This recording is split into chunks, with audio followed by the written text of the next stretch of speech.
the necklace, you'll need bead stringing wire. We're using 19 strand bead stringing wire and it's silver. You'll need your beads, and we have 7 of these beautiful large agate beads. We have 8 of these black faceted round beads or rondelles and 14 metallic beads, and these are faceted also. We have a silver toggle clasp, both sides of the clasp here. And we're also going to use these little tiny crimp beads, these little crimp covers. We have 2 wire guardians. We'll show you how to use those. And for tools, we have chain nose pliers and wire cutters. The first step in making our statement necklace here is to arrange the beads. So we have our little design going. And what I'm going to do is I'm going to spread out the 7 agate beads like that. And then the way we planned it is we're going to have a bead, one of these big black beads, in between each of these agate beads. And then we're going to have one on each end here. And then we're going to use these little metallic faceted beads as little in-between beads. So we'll put one on either side of the black bead. This doesn't have to line up perfectly. It's just going to remind me when I start stringing the beads on the bead stringing wire what order I want them to go in.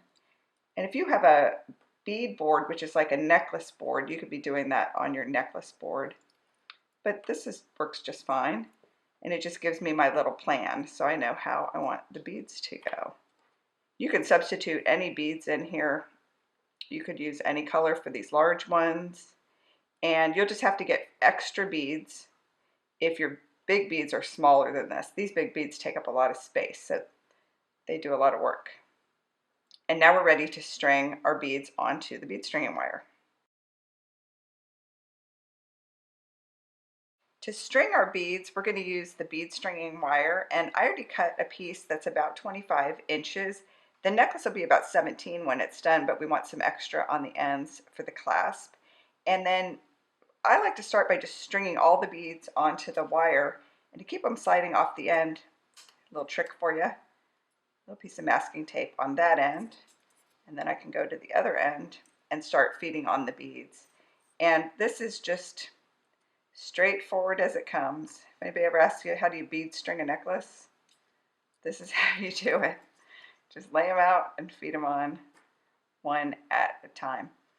And that's a nice reason for doing the design ahead of time.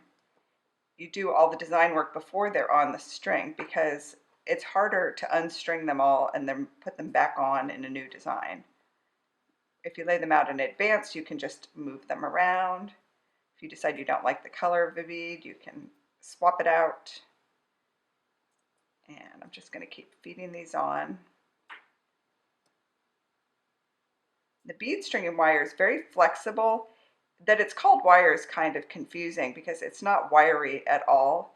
It's like a robust thread. It's almost like a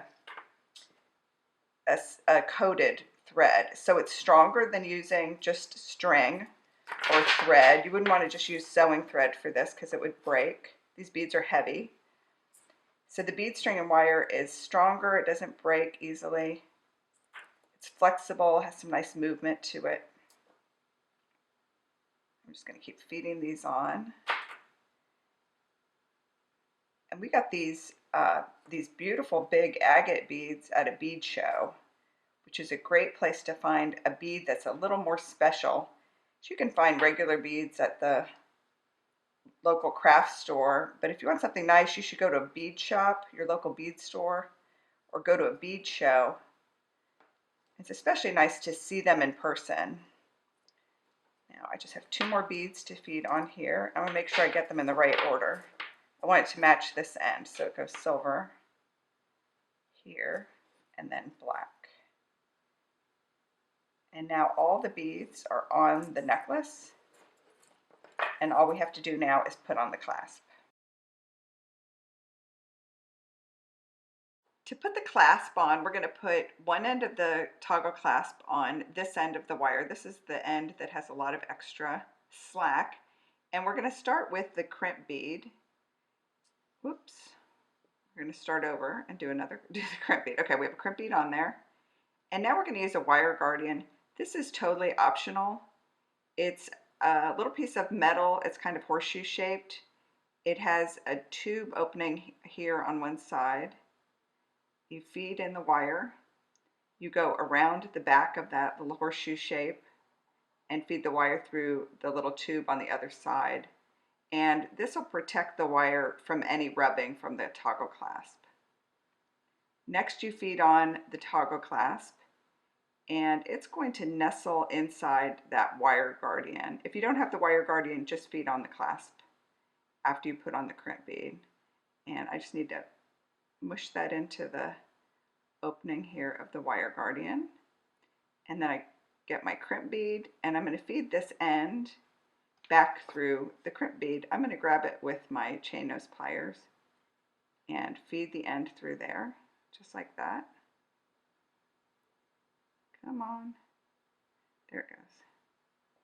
So I've got crimp bead, wire guardian, clasp, back through the crimp bead, and I'm going to pull it all very tight together.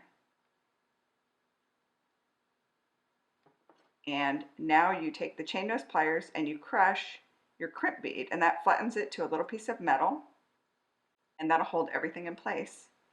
Then this is also optional, but we think it's nice and tidy. This is a crimp bead cover, and what you do is it's like it's almost like a bead with an opening.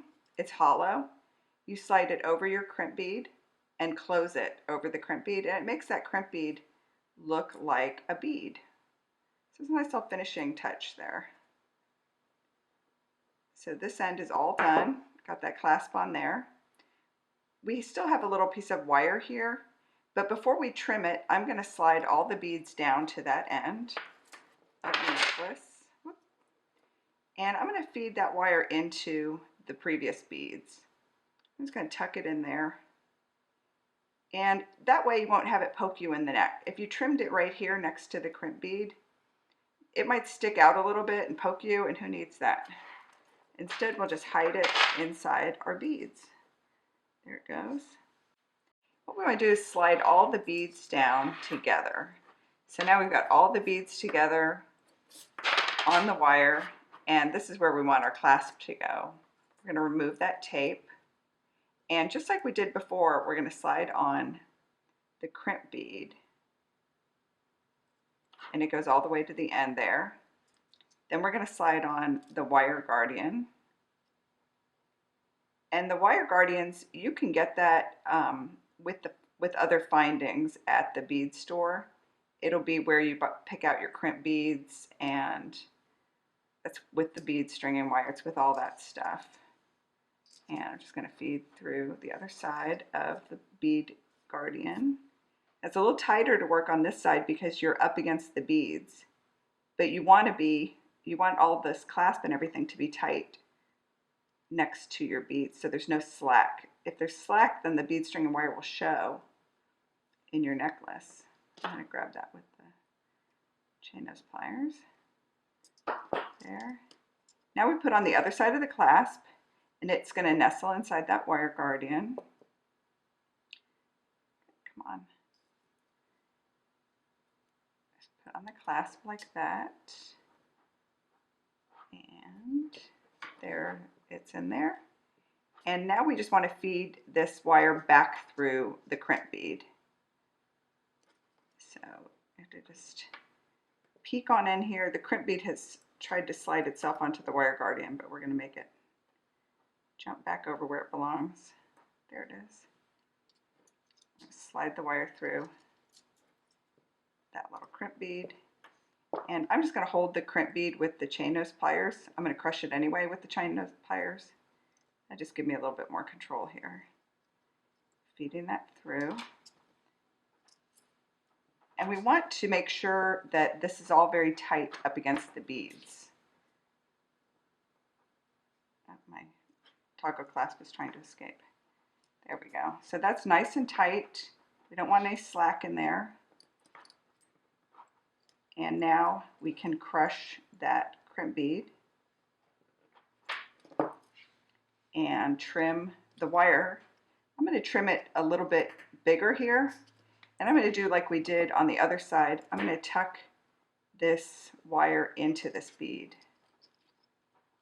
And you don't have to do that. You can just trim it close if you want, but this is just tidy. It gets that little piece out of your way. Doesn't poke you. You give it as a gift, you know it's not going to poke anybody. So I'm just forcing that inside the bead there. And like I said, this end is tighter. Everything's pulled tight, which is what you want, but it means just a little bit of a tighter space to get that wire in there. Well, it doesn't want to go, so I'm going to do the other thing, which is cut it close, which is also an option, and I can tuck that smaller piece inside the bead. That worked out. And last thing is just covering our crimp bead with our bead cover. I'm going to hold it open. There we go. Third time's the charm. And crush it right over that crimp bead. And it actually caught that little tail that I trimmed. So now we know the tail is nice and safe. It's tucked inside our crimp bead cover. And now our necklace is complete.